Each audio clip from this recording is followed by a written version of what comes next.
Ocelli Effect is sponsored by WallStreetWindow.com and listeners like you. And now, the most underrated voice in all media, Chuck Ocelli. June 9, 2021, allegedly, according to that thing we call a calendar, and this indeed is the show you were looking for. Guess how I know that? You found it. Woden's Day, Wednesday, middle of the week, whatever. Here we are. Okay, so last Wednesday, was not able to do the show. I was feeling quite a bit sick and in pain, but I got it together for the rest of the week last week. Let's see how the rest of this week goes. Anyhow, is what it is. What do we do on Wednesdays? I've got a co-host with me. His name, Spit Kent. And we're going to have to get the update on whether Spit Kent took the jab or not. But, that's not going to be the focus of the show, okay? I'd rather go in whatever direction you people choose. And how do you choose that? By calling in 319-527-5016. 319-527-5016. And just for the record, if it wasn't for one of my people, I wouldn't even have phone lines tonight because, I bounced my payment for the phone setup, and, because things is tight. Times is tough. You know what I'm saying? Anyways, but enough of that. I'm not going to focus on it. We do have the upcoming 2000th show. So that is happening. The tentative scheduled date, in case I haven't mentioned it yet, is June 29. And after the show tonight, I've got to sit down with the man who is probably going to co-produce the show that night, because I'm going to need a little help. Why? A lot of guests. It's going to be a long broadcast, and going to bring back some people you might have not heard from in a bit, and some people that you might have heard from recently. All together, give you a little bit of a retrospective. Maybe I'll come up with a couple of trivia questions, give out the last of the ochelli.com swag that I have.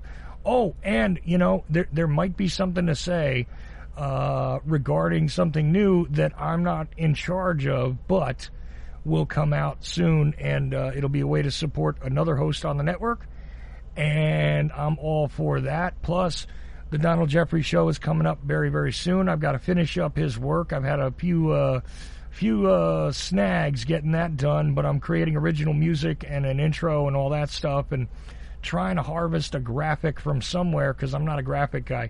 Big shock, the blind guy can't do graphics, but I try. And we'll have a brand new show, or maybe two, coming up soon, while Popcorn Politics is on hiatus officially. But who knows? You might hear from Dylan soon. You might hear from some old friends of the show, some new friends, and some people you never heard from before, depending on how long you've been listening. Anyway, all of that is coming up. I've had enough talking about the promos and et cetera, et cetera. Of course, support the network if you can at this time. Like I said, it's a good thing to do. It'll get us to June 29 and beyond if you do so, because, concerns are concerns. So we got the PayPal button, and now I'm not going to bring it up again. That's that. Let's get to it. If you want to join in to this discussion, 319-527-5016. 319-527-5016 is the number to call. If you message me on Skype, there's a lot of messages coming in. But if you message me and you be a little patient and tell me you want me to call you into the show, I'll bring you in. But generally speaking, I'd prefer if you use the phone line, 319-527-5016. So with all that out of the way, it took longer than I thought there, Kent, but how you doing tonight? I'm doing great. I forgot to ask you before we started here. I've got my air conditioning on. Can you hear it? Is that bothering? Is it loud or? Well, it's not louder than it's not louder than my tinnitus, so I think it'll be okay. Just leave it. Okay, good. Because I can turn it off, and then I just turn it on when I mute. But I just want to get that out of the way there. Nah, because that'll probably jack up your power bill anyway, dude. Just leave it on. It's been hot in the southeast. If you don't live in the southeastern quadrant, geez, are we in the same FEMA region? Probably. Anyway, it's hot, dude. So. Mine is on. What can I say? It's hot and muggy here. Yeah, same here. We're not too far away from each other, relatively speaking. So Honestly, man, no, I totally understand. And even if it was humming, to hell with it, leave it on. Because nobody needs to sweat to death doing the show. Anyway. You know, I've been to Warner Robins, Georgia before. Oh, yeah. Mm-hmm. I think you're probably close to that, right? Or you been there? Yeah, that's like 15 minutes away. I lived there, like, briefly when I first moved to Georgia, yeah. Mm-hmm. Yeah, I worked at that base there. Oh, yeah, the air base.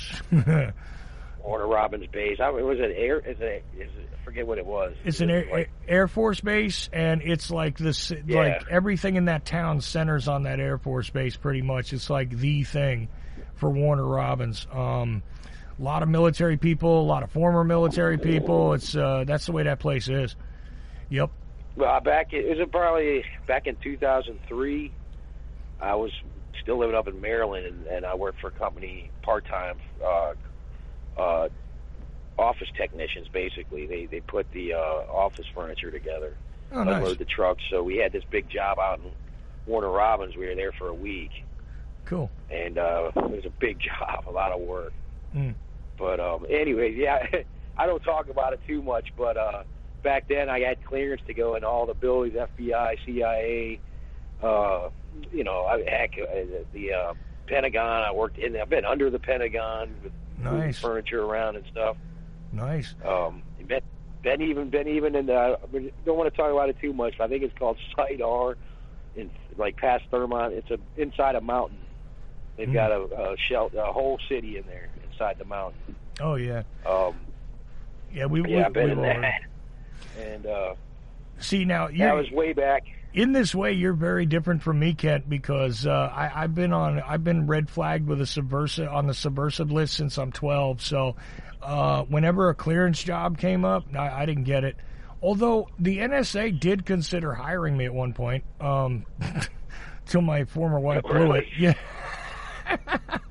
that's a story in and of itself.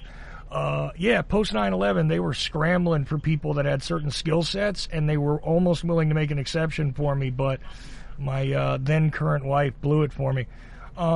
Anyways. Yeah, I didn't work there pre 9/11, but my friends did. Right. And that when 9/11 happened, a couple of them were working down in they were in the FBI building that day, and they heard that big, and they heard all the ruckus and everything. And one guy went home, took the Metro home, and the other guy stayed because he was a supervisor, and then the owner of the company stayed, and they had to finish the job. Right. But yeah, I remember all the lines were down, and he couldn't get a hold of anybody. They finally got a hold of me later on. So yeah, we're all right. Told me all about it, but. Right. Also, I worked there after, so I knew about all the restrictions. But we were just, office grunts. We putting furniture together. So I got my boss he had all the clearance to go. He could walk around the buildings without an escort, but I couldn't. I had an escort or anything to go smoke a cigarette or anything else. I got you. Well, listen, man, because I'm not Jack Blood or Lee Peer, I don't want to keep our caller on hold too much longer. So there you go. So we do have a caller, and I want to bring anybody in. I'll bring you in as fast as I can. A little delay if you call at the beginning of the show, always. But let's get to it, because I think it's our friend Vance. Is that you, Vance? That's me. All right, great. Are you again at the bar, my friend, waiting to play pool, or what? Yeah, and pool doesn't usually start till a little later anyway, but I just get a better signal over here than my house, so I just come here. Awesome. Well, plus we're like your pregame ritual when you go to shoot pool, yeah? Now it is. Cool. I appreciate it. It takes me a while to warm up no matter what I do. That's all right. Hey, look, we all got our process, right, brother? And y'all were talking about the weather. And I'm sitting out here on the patio, and it's 90 degrees still right here in Rio Medina. Gotcha. And I've been out in that all day. Yeah, it's been hot in the south for sure, but in the southeast, you're choking on the. Is it as humid there as it is here, or not? I don't even know. Oh yeah. Okay, so you got. I doubt it. Not here in Florida. No, well, nothing is Florida humid. Nothing is Florida humid unless you're in the Amazon, dude. What do you? I mean, That's what I'm saying. But I mean, and I lived and grew up in Corpus Christi, which is right on the Gulf Coast, 140 miles away from here. So, and I've been hotter there than I've been anywhere else on the planet. Right. and I've been to Utah and Brazil, etc. So not a lot other than that, but yeah, I've been to the Rio Negro River, and it wasn't near as hot as well, Florida and it wasn't even as humid. Like many cities in Florida, weather-wise, are very similar to Sao Paulo, and I know that because I've been there, right? And it's just it's one of those things. I'm going to answer a couple of questions from the chat room really quickly.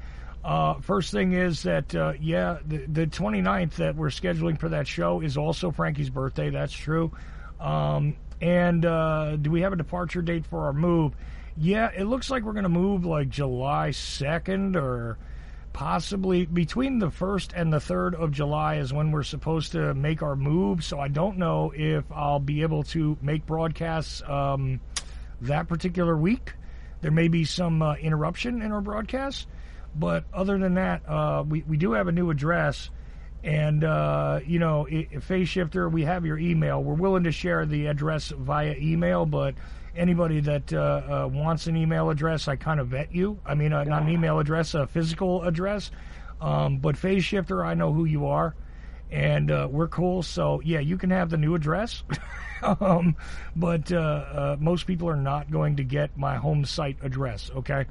Because it's just a defensive thing. Not really for me, but, for the rest of the people around me, okay? Anyways, Vance, what is on your mind tonight as you get ready to play pool, brother? Last time when I called in, we were talking about anarchy and all that and stuff, and I sent some links to a Lucy Parsons deal. I was, I figure y'all probably didn't get around to listening to it or whatever, but nothing in particular. I just was wondering, I wanted to ask if you got around to, looking at that, clicking that link to the Lucy Parsons Principles of Anarchy. Well, see, I have done some reading based on the fact that, you kind of indicated to me that perhaps I needed to read up on it more, on the concept, on the general idea.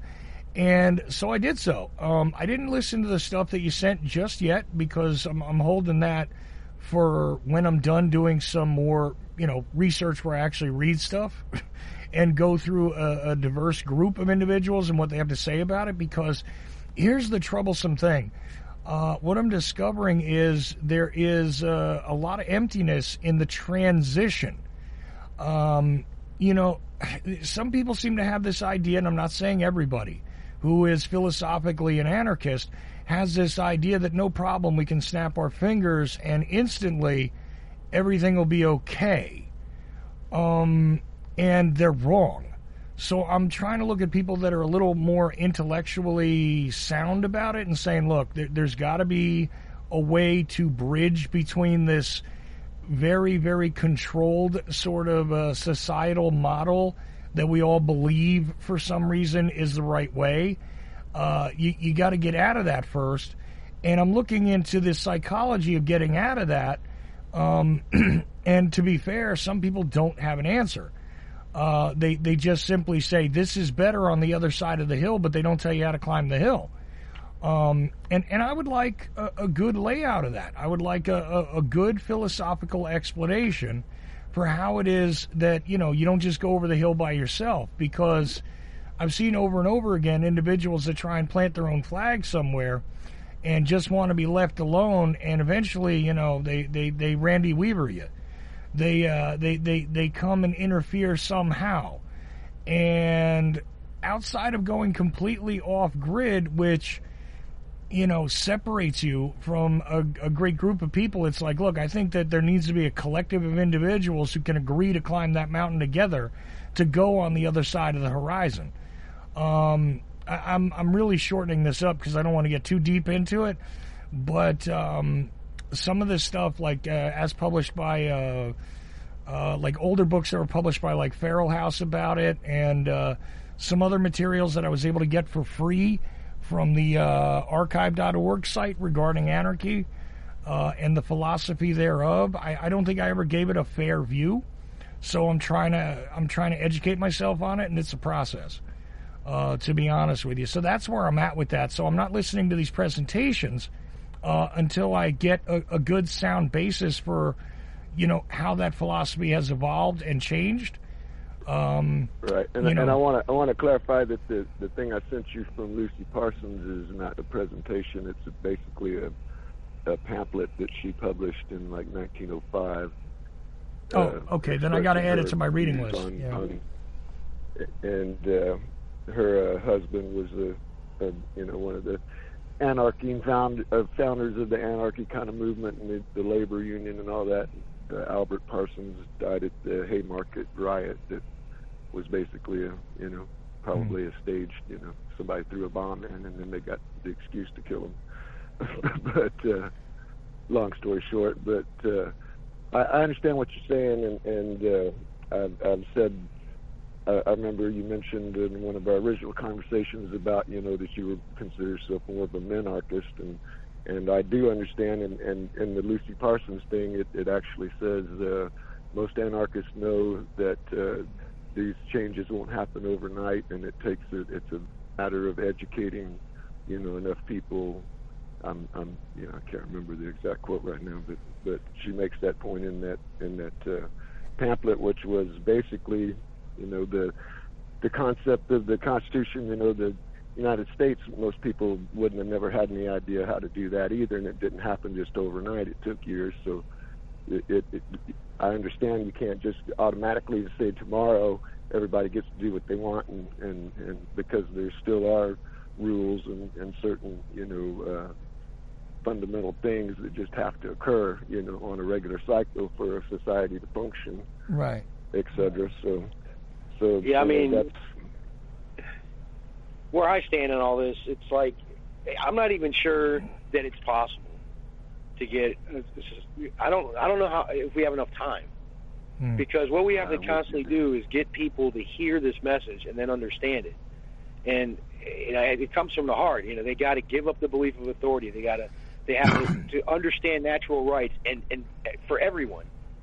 You as much as you want your natural rights, you want others to have their natural rights too. So you defend yours and others. You defend natural rights, and you understand freedom then. And okay, so Ken, I want to. So many people that just I want to address something real quick there, because philosophically, here's what I'm reading. By the way, like normally I would agree with your statement you just made, but there's a fallacy built in.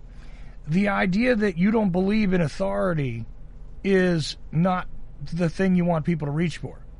According to some of the stuff I'm reading, again, I'm reading stuff from the 1800s at this point, and I'm going to have to apparently go through that pamphlet, because that sounds like it might give me some of the keys that I need here to go further. But I'm trying to get a base level understanding from go, not going with my prejudices here. But one of the things that was key in this discussion in the 19th century is it's not the idea that there is no authority. It's that you must vest all of the concepts of authority within yourself. And that is... Well, that's what I'm saying. Exactly. Okay, yeah, go ahead. But I'm just saying, but the way you make it sound, you see, is that, hey, look, there's no authority. And this is when people go, oh, you believe in a utopia where everybody... No, if you give the idea that, you have authority, you have dominion over things, and you have, That's why I say self-ownership when I do that.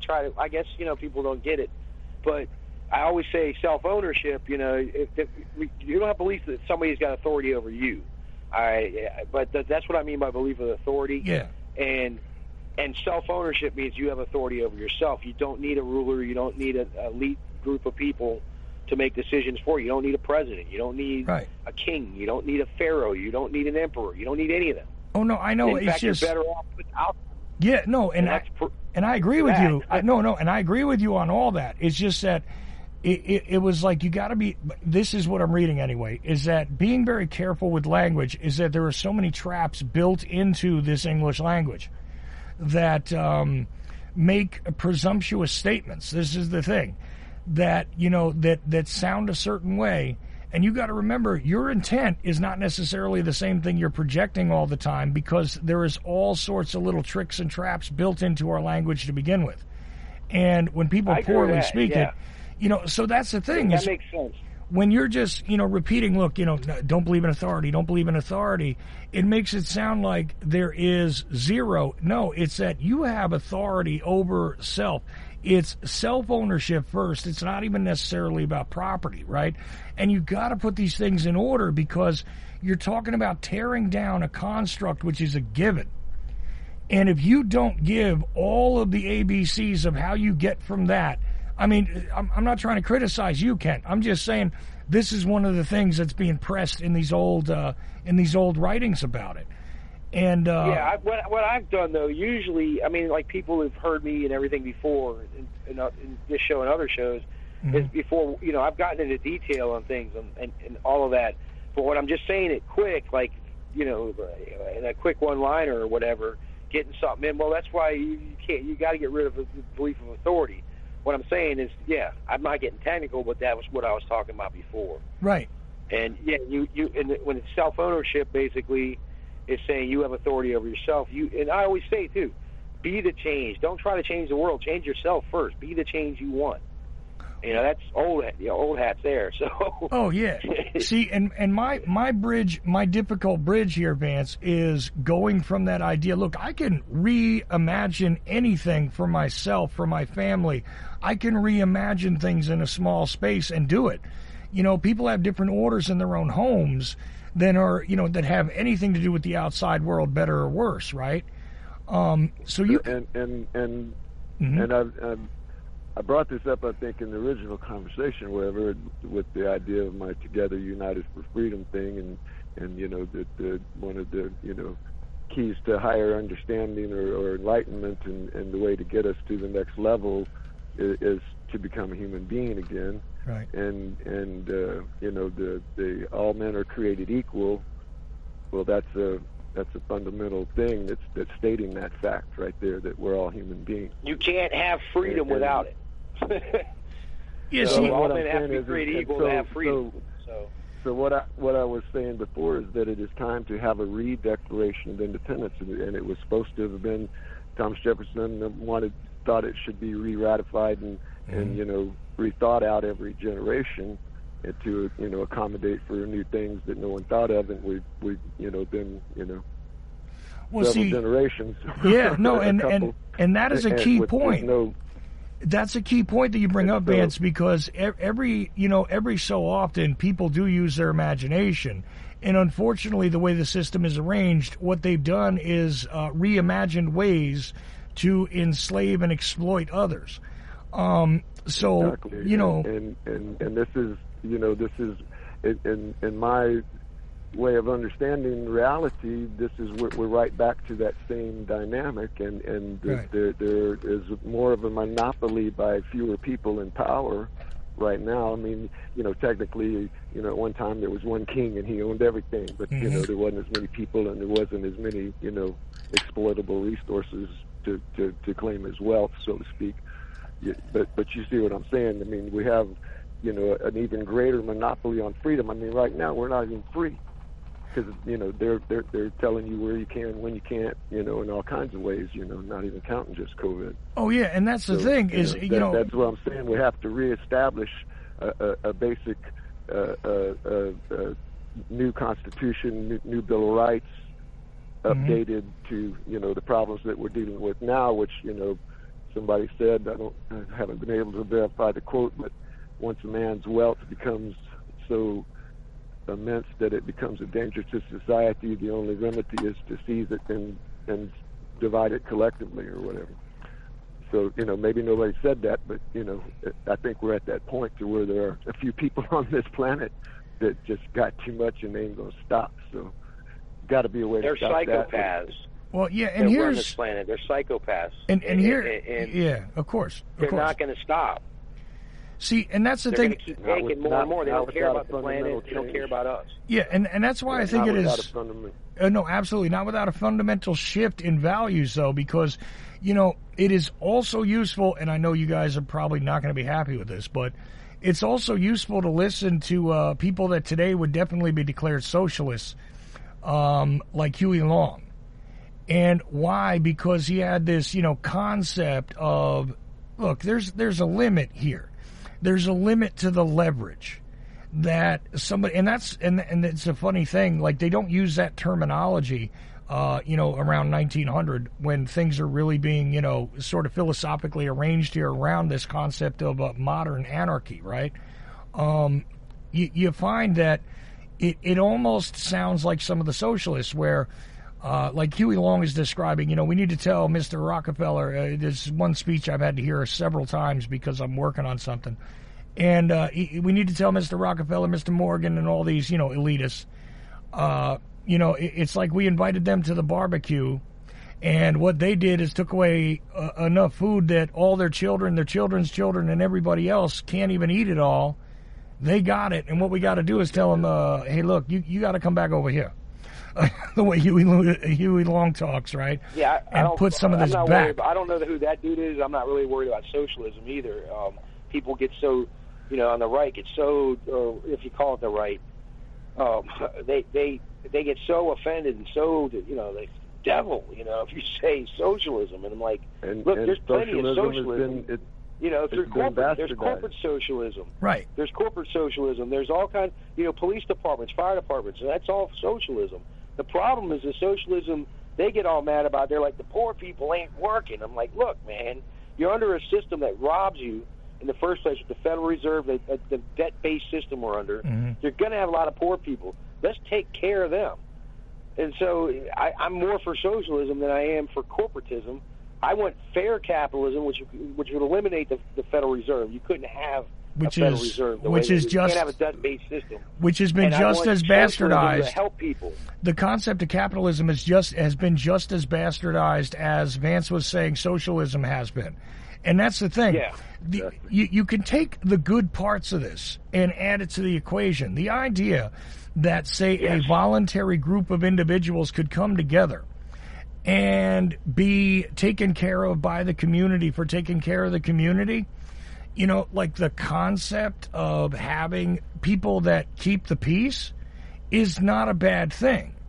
However, you don't vest special powers in them except that they have a job to do. And because they are there for the general good, it's like that. It's a voluntary agreement. And when that goes on... if you violate someone's natural rights, you've got to be taken care of one way or another, depending on what it is. And that's something that everybody agrees on. So if you got a couple of bigger guys that can go over there and you say, hey, come on, you're coming with me or whatever, then that's fine. Everybody would agree to it. So it'd be a voluntary situation. The only one that would be in the problem was the one that screwed up in the first place. And that's on them. And you could, depending on how bad it was, you kick them out of there or you punish them somehow. Right. And that's up. And that's what, look, when you violate somebody's natural rights, if it's bad enough, like murder, hey, you're gone. We're not going to have you. We're not putting up with that. This is what happens. You murder somebody, which is the worst violation of natural rights, if you murder somebody. Well, guess what? Well, see, but that's what I'm saying is that the concept, the general, and this is another thing that they were struggling with, is the general concept of, okay, when you deny others of their rights, the community in and of itself will now deny you of yours. This is the penalty. This is, that does exist. It is a concept. It's just gotten so far out of hand in the, policy enforcer system we have that it doesn't resemble the idea that you had, constables at one point, people that were just there to generally keep things moving along, running okay. They weren't there for profit. They weren't there to constantly, suck you into the for-profit prison system and collect, fines from you ever after. They simply meted out a system where they kept things moving. And that's the kind of thing where collectively the community could do that. And, you could make it somebody's job. That's a possibility, like firefighters. We don't want fires to be a problem. And, some people go, well, that's a form of socialism. What's wrong with you? It's almost communism. And it's like, yeah, but that's nonsense. Who's ever saying that? But that's exactly. You're going to have somebody fight fires. You're going to have somebody fly airplanes. I mean, there's to keep life going. Now, you could use the technology and have a lot better stuff and less work and everything, but everybody's still got to do something. Whether it's for credit, fair capitalism, but everybody gets a living wage. That's socialism too, I guess, in a way. But it's just there's no. But like the harder you work, like you get the doctor is going to get more than the janitor or the burger flipper. Yeah, but the janitor and the burger flipper can still have a livable wage and live a happy life, right? Yes. And by the way, the work hours would be a lot less. Well, it's not about time; it's about credit. What are you, French? What you're doing. What are you, French? You're socialist, right? I'm messing with you. Socialism's good when it's helping people. It's bad when it's helping corporations. See, but that's what we have going on right now: corporations and government and everything else. Yeah, we're hardly helping the people. So, see, but that's the thing. And they're so confused about that. It's ridiculous. See, but that's the thing is when you have a system that is literally predicated on the idea that he who benefits the most is the best and deserves all the spoils, that's the problem. Yeah. And if might is right, that's the problem. See, and I don't understand why that's, it's like, well, gee, that'll just all go away. Well, it could if everybody could get this out of their equation. But that's not going to happen like that. It's just not going to happen like that. So there's got to be a bridge, and that's. I don't know if it can happen. No, and you know what? I really don't. But it doesn't mean I'm going to stop being an anarchist. No, I understand. Believing like one and understanding freedom and all that, and my natural rights and everybody else's natural rights. I'm still going to be the change I want. But is everybody else? I mean, another problem with talking to people is like when you're one-on-one with somebody, they get in that defensive mode right away, and they're not listening. They're bouncing and yelling, bouncing things back to you and yelling about stuff and just getting emotional, and you get nowhere with that. But if you have an audience, you got a couple others there that are just watching and listening, that's where it can sink in, because they're not on the defensive. They're watching their buddy here on the defensive, and then they're actually hearing what I say and thinking, and that's how you can start planting seeds. But that's why I don't like just arguing with people one-on-one. It's like if somebody else is there watching, then there's a better chance of somebody listening if they're not being, direct conflict. You see what I'm saying? Right. And you know what? I have a question for Vance, since he seems to be, no offense, Kent, but he seems to be the more well-read anarchist here. Oh, he is. Okay. Definitely. I have this question because it came up in the chat room. It says there's a good compendium of anarchist writing simply titled The Anarchists, edited by Irving L. Horowitz. You ever heard of that particular book? And are you in favor of it or what, Vance? Vance? Oh, might have lost Vance. I don't hear him for some reason. I'm sorry. I put it on mute a while ago because a buddy walked up and I forgot I wasn't on mute anymore. No worries at all. Did you hear my question though? Yeah, and he said I was the most read anarchist in the conversation. Well, that's not saying a whole lot because I don't really read a lot of books. I used to. Me neither. I got bad eyes, so it's like. But I watch videos. I listen and to things out. I understand. I've listened to thousands of hours of presentations, and like James Corbett has a series of anarchist stuff on his podcast, which is mostly Perdome, and he reads from the book, and so I listen to a lot of audio books and those types of things. But I don't really read a whole lot, other than like articles and stuff. And I used to like read magazines most of the time, Popular Science and Omni. I understand. I had subscriptions to like Omni, Popular Science, and Playboy like when I was 12.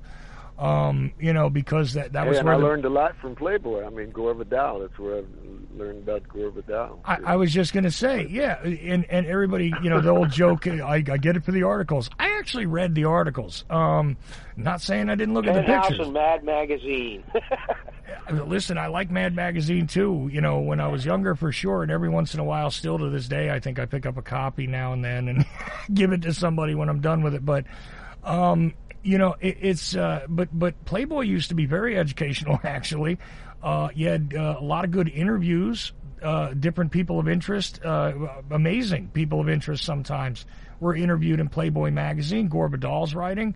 A lot of very interesting journalism was allowed in that publication. That Buckley guy, didn't he have a comment? I believe Buckley did. William F. Buckley write some stuff there? Yeah, the firing line guy. Yeah, yeah, he did. I think it was Jr. F. Buckley Jr. Right?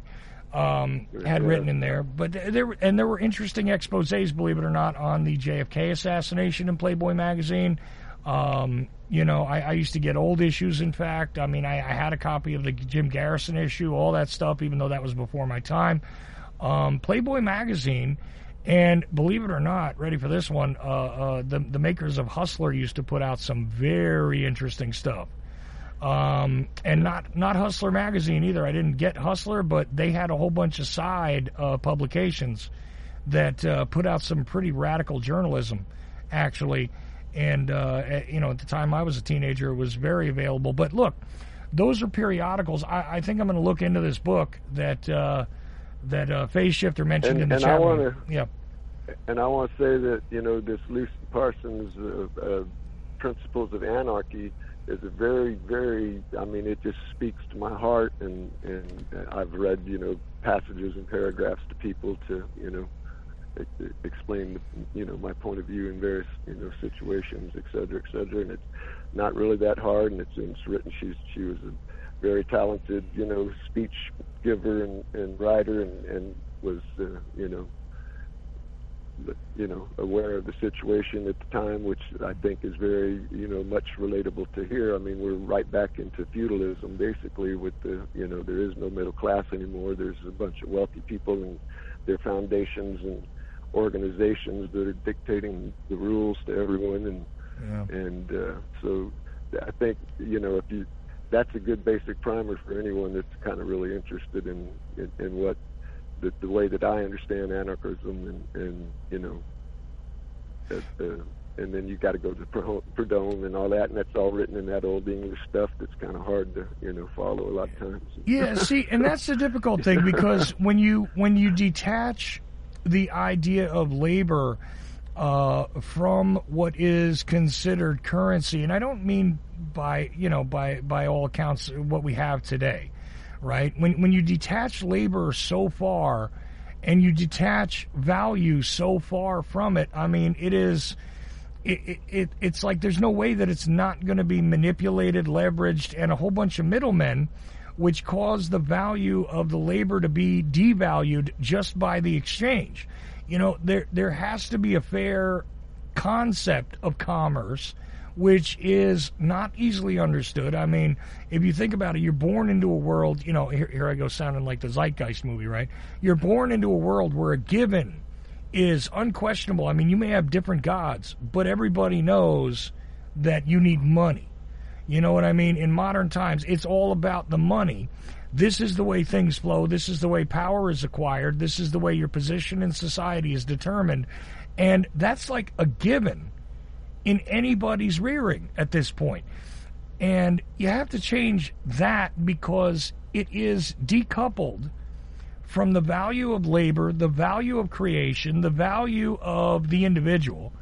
And it's warped. It's warped beyond belief. So that is kind of a separate thing that has to be handled, where commerce, the exchange between individuals, has to be reimagined. And I looked at the the Ubuntu project, and look, and Bitcoin is doing what it's doing. So good luck to those of you on the blockchain.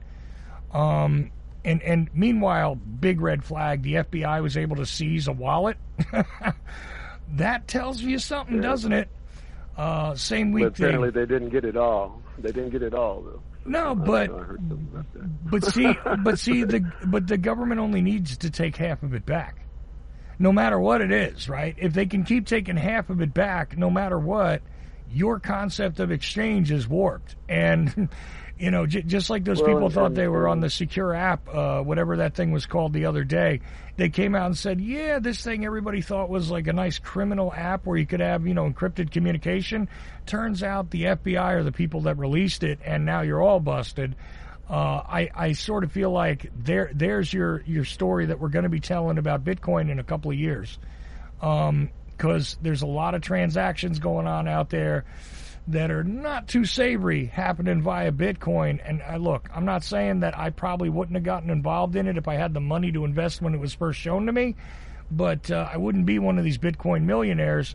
And as per usual, there's all sorts of manipulation built into that too. So, just saying. And I wanted.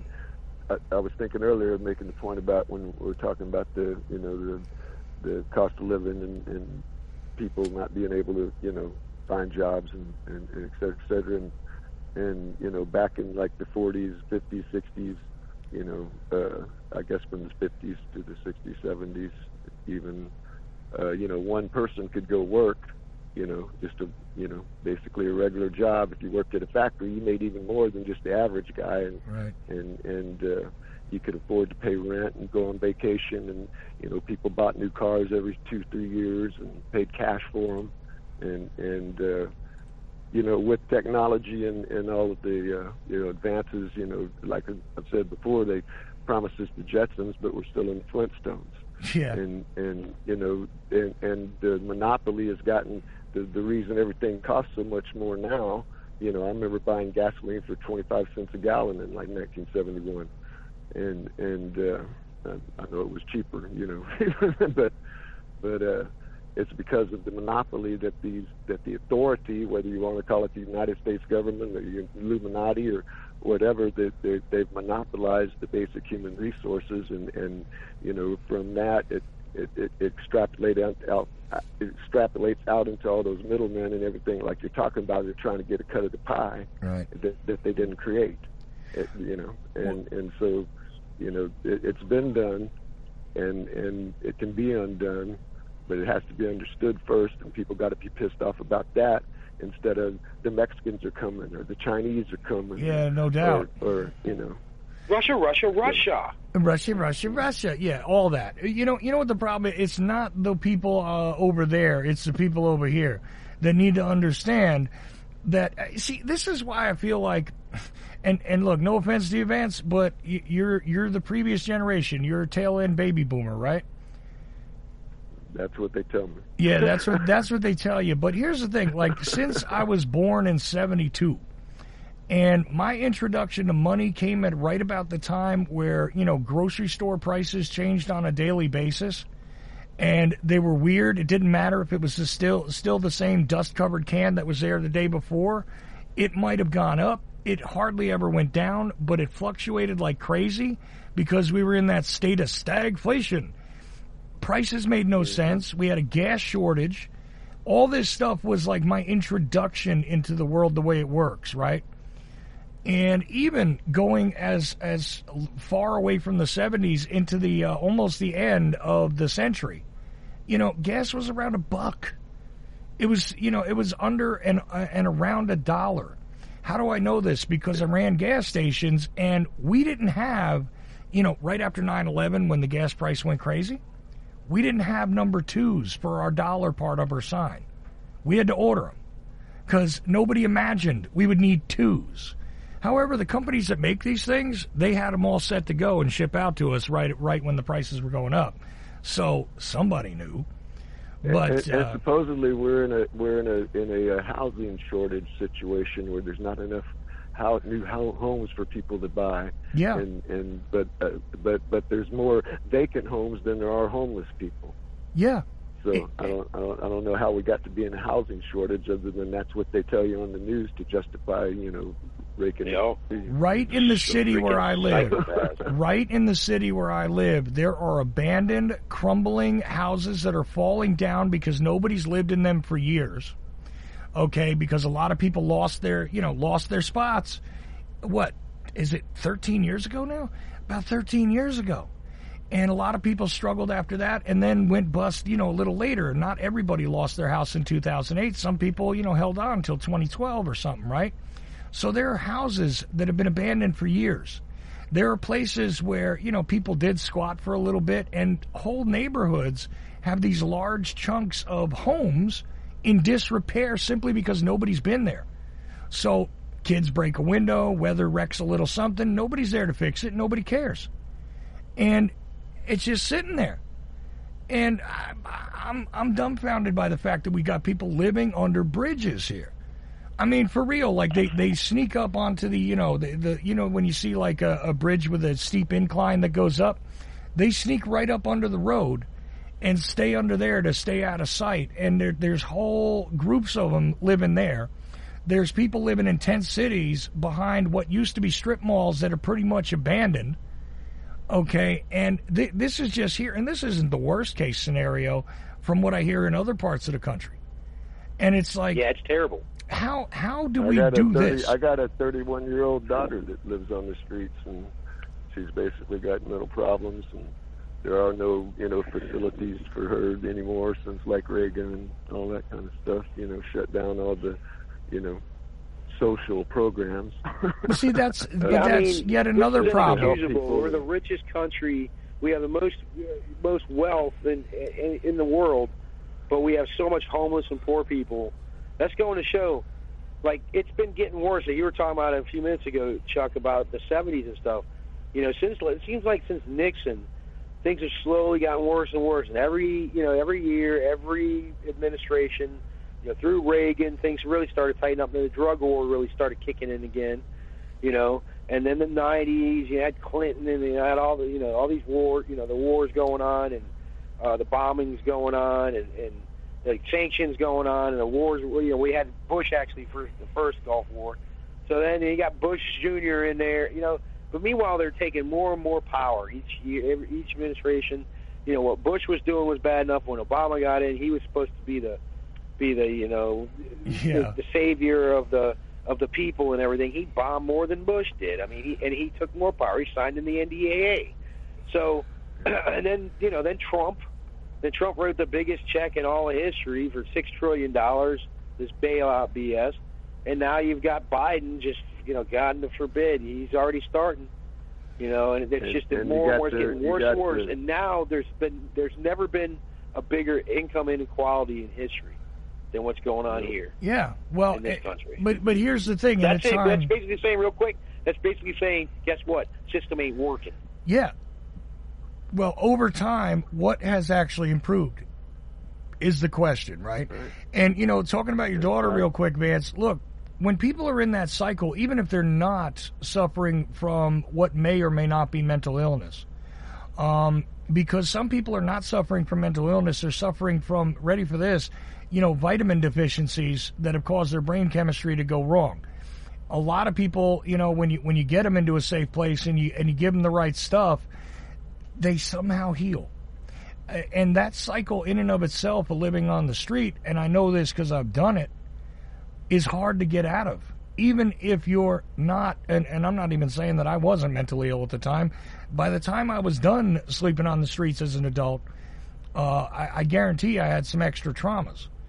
And the fact is, there's still people that don't understand that if that's going on all around you, then your situation is not good either. Even if you're not in that position. Again, I sounded like a socialist, right? And I sent you this in one of those messages I sent you, Chuck. There's a little verse, I guess you call it, instead of a poem that I wrote, and it says, no man is my enemy, only ideology. Right. My own hands imprison me. Nice. Love set me free, love set me free. The key to freedom's peace begins with empathy. So. Yeah. Nice. See, but that's a reorganization right there. I don't know if you caught last night's show, but, Pierce Redmond was talking about what he had just seen on the subway in New York. And I know a lot of people automatically do, oh, it's New York. Yeah, it's New York, but I'm telling you, it's still people.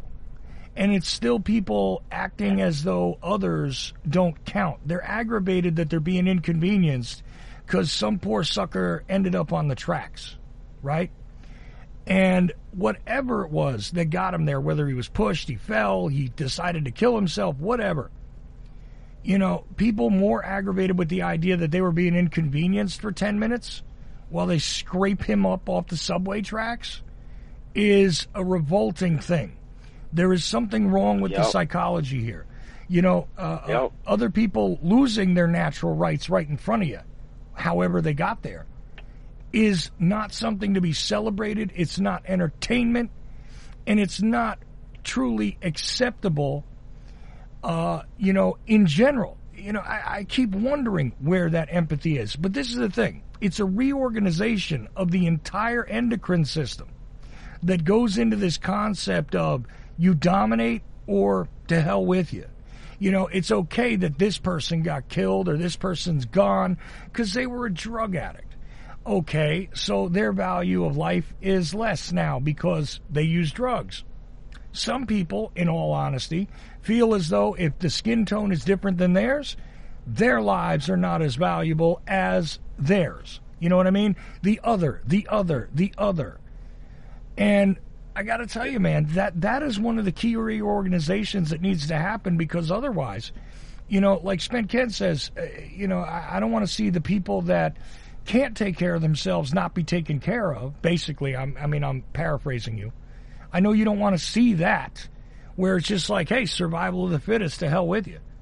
That's not right either.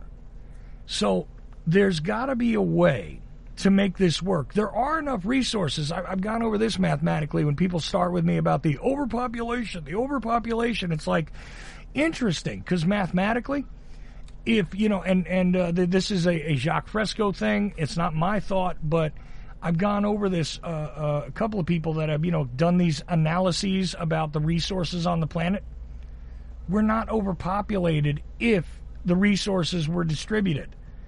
We're not overpopulated. The problem is that the system has encouraged, and every system, no matter what you call it, any of these isms, has gone on to encourage gluttony, has gone on to encourage, domination. He who gets the most wins.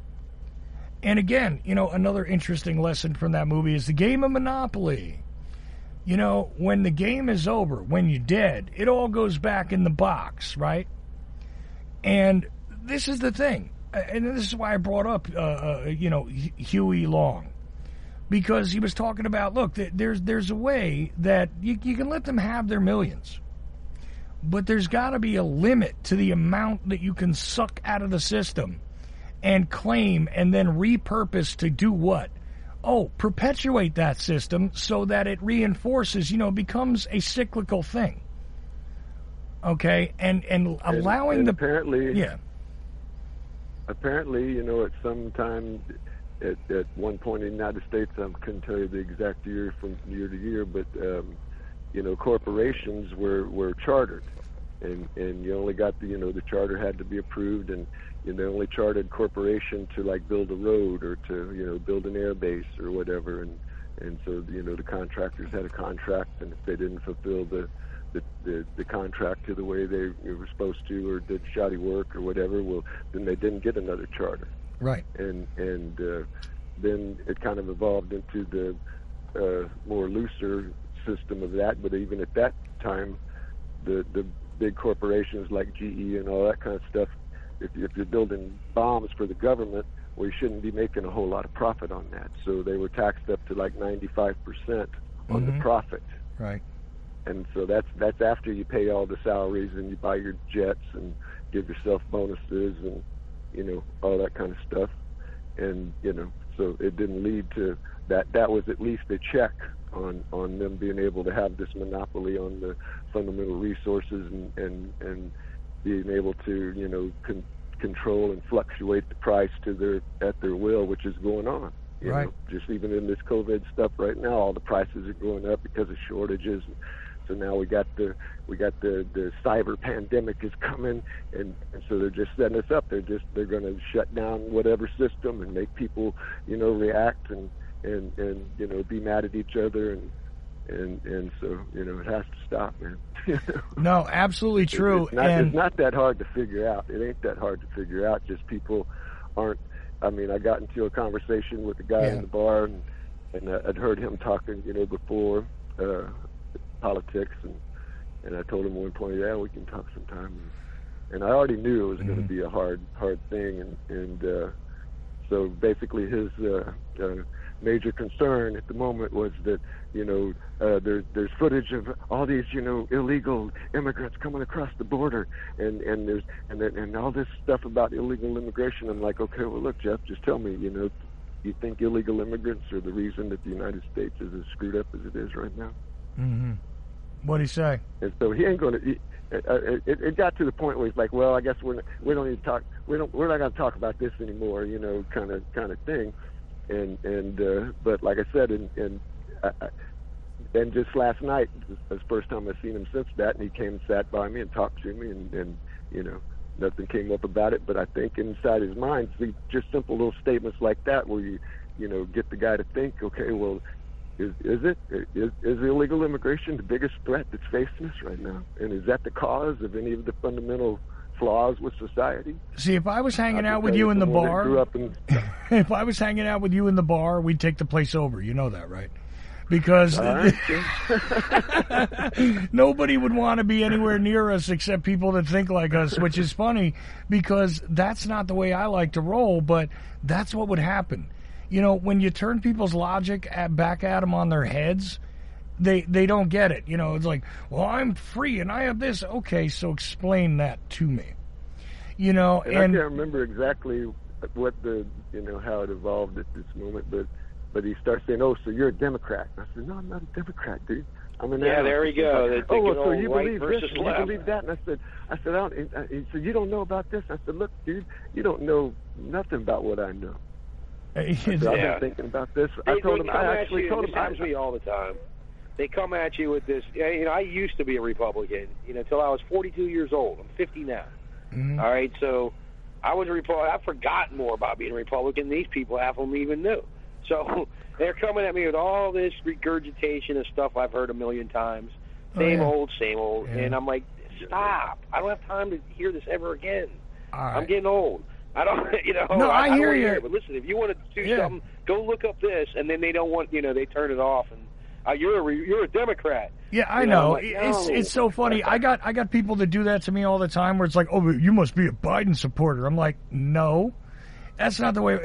What political party have you ever registered with? Libertarian and Independent are the only voter registries I've ever signed. So you're wrong. Mine's Republican. So they couldn't even touch me. No, I'm just saying. Mine's Republican until I was 42 or whatever. Oh yeah, but then that makes you. I don't vote now. That makes you a traitor. You're a rhino or whatever. Hey, listen, before we go to break, you're a rhino. I'm a dino, even though I'm not a Democrat. But anyway, and I've only ever endorsed 2 political candidates on this show. One of them was a Democrat, though, and the other one, libertarian. So, basically, my track record shows me to be a libertarian. Problem is, I'm not the kind of libertarian these people like, because I remember the original definition I was given for it, and it made more sense than anything else. But generally, I've registered as an independent. I did that before I actually voted for Bill Clinton years ago, but I've explained that several times. Anyway, nobody cares about this. Sven Kent, the big question of the day, though, I'm not sure if we actually got to it because the listener is asking, and I don't remember if you actually answered it. And so as we go to break, the simple answer, please, because we're going to go right to the break. Did you or did you not get the shot, my friend? Not yet. I'm still leaning towards it. It's just, like I said, I'm a procrastinator. And it's just, if it's not right on my mind or I'm doing something else, I just kind of shoved it on the carpet again for a while. And, well, fair enough. I am, though, looking into it more, and I probably will. Fair enough. So just for the record here, I am absolutely not going to get that shot in any way, shape, or form. I don't give a damn who has it. I don't care how they preserve it. I don't care that Johnson & Johnson is crying that their stuff's going to expire. I don't care. I'm not touching it, and I will not encourage anybody to do it. But, of course, I support your right to put whatever in your body you choose. And I don't just mean you, Kent. I mean everybody listening. Meanwhile, the Ocelli Effect will continue after we take a little break, and we're going to take your calls, hopefully. 319-527-5016. 319-527-5016. We'll be right back.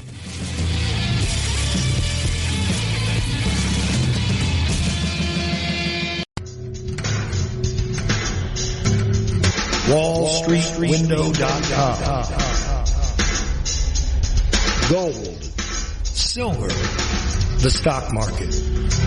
WallStreetWindow.com. Perhaps you're invested deeply. Perhaps you're not in deep enough. Maybe you're thinking about getting started. WallStreetWindow.com. Michael Swanson, the brilliant author of The War State, understood these trends professionally for many years, and now he gives you the benefit of his knowledge. WallStreetWindow.com. Go there now. Go there now. Go there now. Do you like history? Real history that you were never taught in schools? Why? The Vietnam War, nuclear bombs and nation building in Southeast Asia. By author Mike Swanson, with new documentation never seen before. That'll open your eyes to events that led up to this. Why? The Vietnam War, nuclear bombs and nation building in Southeast Asia, 1945 through 1961. Get your copy today at Amazon.com. Why? The Vietnam War, by author Mike Swanson. In Denial, Secret Wars with Airstrikes and Tanks, by Larry Hancock.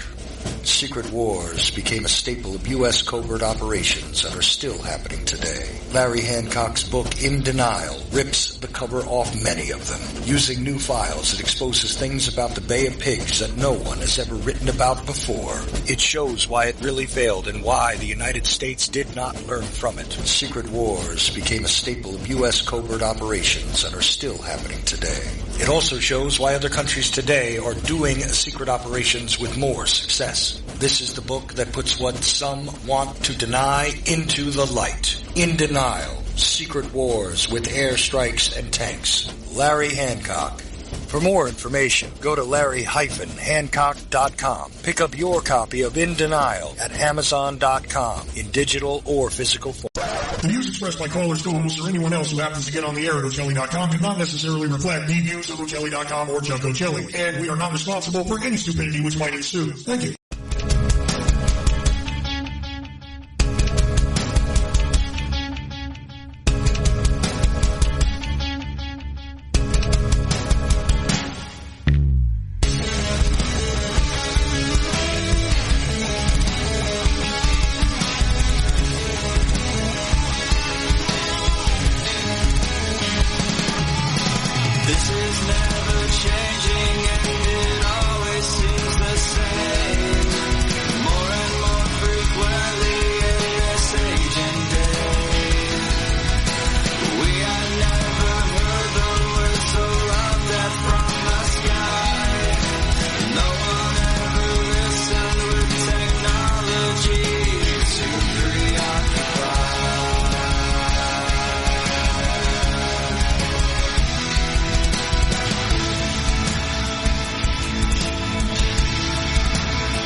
another way.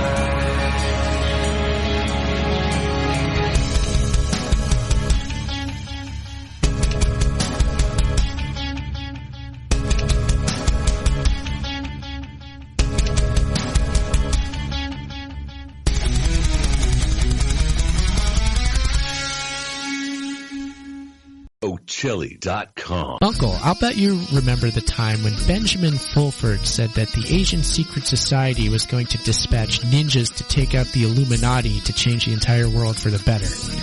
That is never gonna happen. That never did. It never did it? Mm-mm. Yeah, because there's a lot of false promises.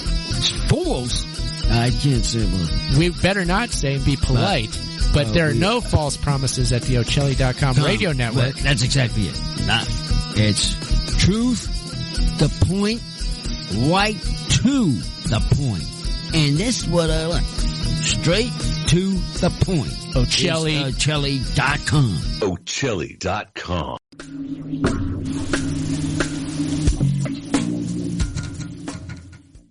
Learn from our relatively recent history, my brother. That's where I'm coming from. I say, how could it be for? And now, the most underrated voice in all media. Chuck Ochelli. Second hour of the Ochelli Effect begins now here at ochelli.com and a variety of other places where we are rebroadcast, simulcast, yada, yada, yada. On and on it goes. We're in a lot of places at a lot of times. No matter who you are, where you are, when you are, welcome to the show. Anyway, we're doing the open lines thing here on a Wednesday. Spent Kent is my co-host. We have Vance along with us, and you could be along with us. 319-527-5016. If you're hearing us live, that is. 319-527-5016. Call in, join into the discussion. And here's the deal. If you're a new caller, you can change the direction of the discussion. I always give priority to the new caller. You want to add in a new thought on what's being discussed, bring up something that we need to break down, ask a question. Let's see, last Friday was pretty crazy. Didn't do this show last week on Wednesday, but on Friday, what did we do? We were having a music discussion, then it went into, battles with squirrels in your backyard for a while, and we ended on JFK assassination and a few other random things. So you never know what topics. Jimmy James came on, and he was like, I want to know what you guys think of this, and we went into it. Meanwhile, but look, you don't have to use any of those topics. You could bring up a new one, you, the listener right now, who's not on the line with us. 319-527-5016 is the number to call. So, we've gotten the update from Spent Kent. We've talked anarchist philosophy a bit. It is possible to go in other directions. If you're in the live chat room at ochelli.com, which we do have one, if you click on the Listen Live button on the front page, or you just know how to get there, it's real easy. Of course, we're available on a lot of phone apps and all that good stuff. And I never remember to give it out, but we have one of those, if you're calling from any kind of phone, you could just dial a number and listen to the show or the network 24/7. All that stuff is available. And no matter who you are, where you are, when you are, you're welcome to indulge in the 24/7 stream at ochelli.com, which doesn't just feature my voice all the time if you're annoyed with it. So there you go. Anyway, Kent, where should we go from here? I mean, it is great talking to Vance. It's always in-depth, interesting, and he rolls with whatever strangeness comes out of my mouth. We got the update on the shot from you. And I have this possibility. I would like to just let you know that I'm trying to see if we can again book Brother Love to come on and talk to us. Wrestling world people will know who I'm talking about if you know classic WWF and E stuff. So we're trying to book him. I know you'll want to be on that show if I bring him on. So. Absolutely. But anyway, what else is on your mind? Where should we go? He's what's his real name? Pritchard. Yeah, I think it's Bruce Pritchard. Tom Pritchard's brother. Right. And I don't know if you remember Tom Pritchard. Yeah, no, and an interesting history this guy had with in the business end of the wrestling stuff. not just as a performer, but he brought other people in and promoted others. So he'd be an interesting guy to talk to. I'm told that you have to decide whether you want to speak to Bruce Pritchard or Brother Love, though. So I don't know which way I'll go. I don't know which way I'll go, but might be fun. I want Brother Love. I tell you that right now. What did he used to say? You know, he's yeah. I'm Brother Love. He had that high voice going, and I forgot. It's been so long, I forgot what he used to say. No, it was like in the 90s, right? I mean, I love you. Anyway. Yeah, I was like in the late 80s. Maybe late 80s, yeah. Yeah. Late 80s, early 90s. Yeah, he brought The Undertaker into the wrestling thing. I think he was the guy who really pushed and promoted him first. But anyway. What was his show called? Oh, I don't even remember. It was set up like, it was weird because it was set up almost like a televangelist thing. Yeah, that was his whole thing. Yeah, I love you. Well, that's what he used to always say. I want to talk to you about love, you know, and it's just, I mean, he was just such a wacky character. I don't remember, I love you. And then, like, if it's somebody that, you know, the good guy, he'd punch him or knock him down or whatever, yeah. Yeah. Oh, yeah. Good times, man. Yeah, get him on Brother Love. That would be great. But anyways, where should we go from here since we don't have him here tonight? I mean, obviously, I'd love to get some more calls. I'm happy to talk to Vance, though. I mean, I don't know, man. He might have to be a regular guy. We'll get the bar room report from Vance every Wednesday. I love that. Because he's sitting there waiting to play pool. I wanted to say, I wanted to mention, you know, Kent was talking, you know, in the last segment about, you know, the hopelessness thing. Like, I don't even know if we, you know, got, you know, time, and that is a major concern. And I sent you a link to a song called Uncle Sam G Dam, and it's a hip hop song. And I sent you the link to a live presentation of it because it's like an actual band. I went and I got a copy, Vance. I went and got a copy, and I played it on Short Attention Span DJ Theater just before the show began. You probably didn't hear it, but I actually played it on the network here. So, yeah. Good, because I'm planning on calling into the Uncle podcast. How's the song go again? Like the main lyrics, or something home of the. Welcome to the United Snakes. Yep. Yeah, it said land of the thief, home of the slave. Land of the thief, home of the land of the thief, home of the slave. Home of the slave. Yeah. Damn. That's crazy. No, it was great.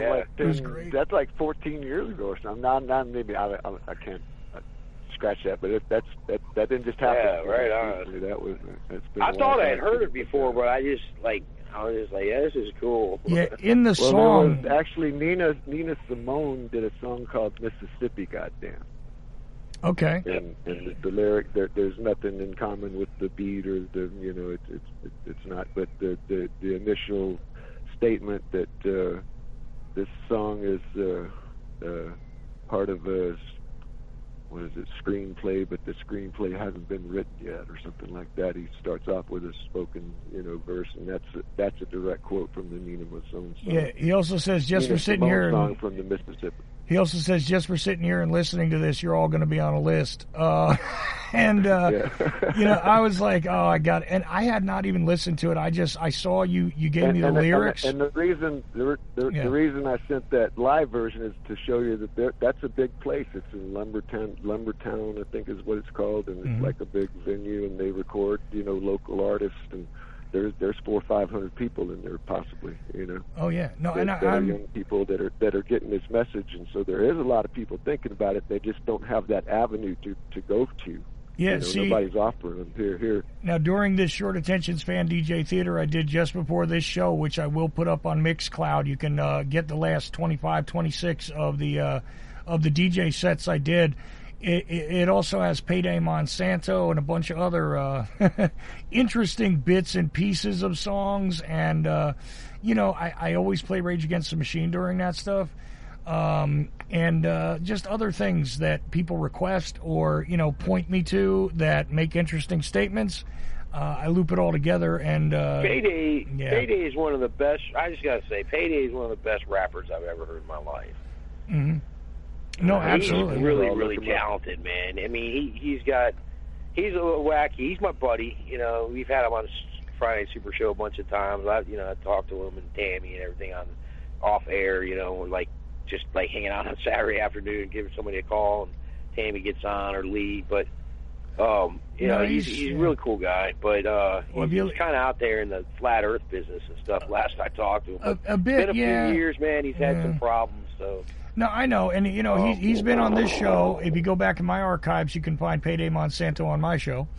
Yeah, right on. And he's an interesting guy. I'll tell you, one guy that I keep getting to agree to come on the show, who's another very talented hip hop artist, is Diesel Automatic. Yeah, Diesel. And I absolutely love the song "The Ambush." By the way, it's great, But no, Payday is extremely talented and a lot more musically inclined than some of these other hip hop guys. Honestly, yes, he does a lot of most of his music and everything. He does all that, and he's really, really, really, really talented. He does everything by himself. Oh yeah, no, and I was trading. I was know Steve, right? Has Steve ever been on your show? Steve Grant? No, I haven't had him on. But I've had that guy who calls himself ODD TV. Raven Mad and all that. Well, no, he's a Canadian guy, and he used to have a good big YouTube channel, and he's on a couple of Payday's songs with him. Yeah. Interesting guy, but anyways. Where should we go from here in the discussion? Again, we're not getting too many calls. I'll look in the chat room, see what's over there. But you will be able to pick up those short attention span DJ theaters at Mixcloud for free if you want to listen to me trying to be a DJ. And I do play some of that, not necessarily corporate supported music, along with some of the hits and old things that I like and so on and so forth. So I mix things together. And it's just a little thing I do. Anyways, those are out there for free, just so you guys know. And let me just I got to throw one more thing in on that subject. Who was the guy that called in with the book Footprints? That's Terry Tapp, yeah. Terry Tapp. I'll send you a link. I thought of it after I'd already sent you the one earlier, and I've been thinking I should have sent it earlier, but it's called Sage Francis, Footprints in the Sand. So I'm going to send you a link to that and send it to Terry. It may not be his kind of music or whatever, and it's not necessarily directly related to his book, but it's a good, synchronicity. Yeah, no, it reminds me also that, because obviously now I'm getting the picture that it's all about that Crick horse and that legend. I mean, that's a fascinating novel he's reading to us before it's published, by the way. And, he actually's like, I just caught, that was a bad phrase. I got to fix that. A couple of things happened like that while he was reading it. But it will be a novel at some point. I find it really fascinating. He builds really interesting imagery in there, as I stated on the podcast. So, I don't know if he's going to continue that reading, this coming week or not. I guess we'll have to see. I mean, I'm dealing with an artist here. So, Yeah. But he is also. And I'll throw out just one little. Yeah. I'll throw out with just one little teaser, for the listeners from the lyrics. It says, "There's been too much murder and not enough martyr. Why is it no one else wants to impress Jodie Foster?" Oh, so wow! I'll leave it with that. We'll skip. We'll go to the next. I like that. I like that one. Anyways, so. Where should we go, Kent? I asked you before, and I don't know if I didn't let you answer or you just didn't answer. I don't know what happened there, but where should we go here? Well, too bad you guys don't know anything about kayaks, but I don't know. I know your feet get wet. Yeah, they do. Let's see. What can we talk about? I mean, you guys want to talk about something in the news? I got a suggestion, or it's kind of along, and we, if we say no, but what are y'all thinking about the China stuff that's all coming out now about, there's proof now that it leaked out of the lab in Wuhan. Yeah, that's emails from, a scientist there, and even though, and I just got in another argument with one of my best friends who we a girl in the bar is like, oh my God, and she's like moving away because we're like, we get loud and we're like cussing each other and stuff, I got you. Well, my and I'm like, for. No, I didn't we'll believe get it was true until they Tucker Carlson showed the emails. I saw that on YouTube. They did a clip, and I was like, "What's going on here?" And I clicked on. I was like, "Whoa, okay." So they were hiding something, Fauci lies again. Can an email not be propaganda?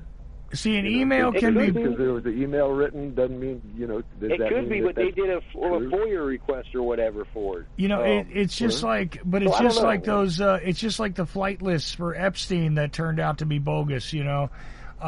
Sometimes, some people take things and run with them a bit. Add some hyperbole and all that good stuff. I'm being reminded by my co-producer for the 2000s show that it would be a good idea to let you guys know that Max Egan, Maria Heller, Ed Opperman, and a bunch of other guests, some of them might be surprise guests, are going to be on there, and people are going to come through quickly during that extended broadcast that night. So little teaser there for something that's coming up on the 29th. Repeat the name, repeat the podcast or whatever. Well, so far, there's a bunch of people that are actually confirmed, but I guess he's to the point of Max Egan. Maria Heller will be live with me. Max Egan will be live with me. Ed Opperman will be live with me. Okay. Yeah, there are other possibilities there. I heard Spen Ken was going to enter the building. Well, you may. I don't know. It all depends. Pierce Redmond, J.P. Satilli will be on that night, too. And I believe Mike Swanson will be with us. Not sure yet. His schedule might conflict. But still, the schedule's not entirely solid. I don't know what order anybody's coming in. And just a quick note, I'm also closer to getting Josiah Thompson to finally come on.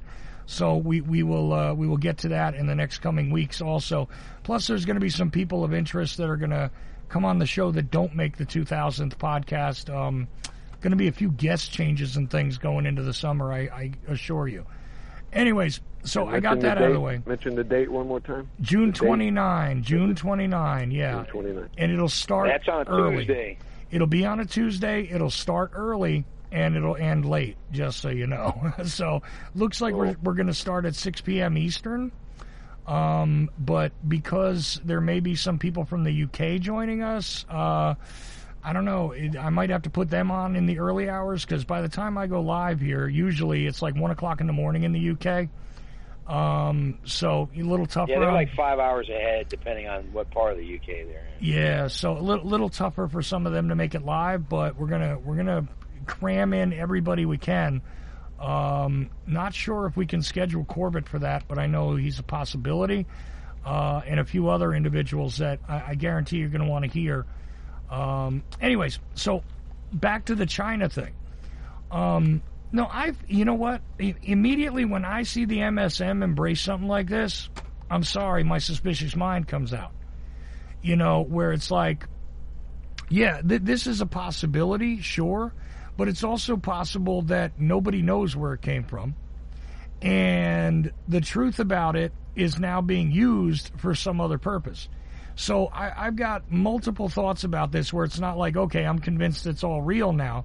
Now, the idea that government agents and people that profit from the government are, willing to propagandize the situation, lie about it, whether it's to the public or behind closed doors or for profit or all of the above, not a shocker. But at the same time, I bet there's more to this story.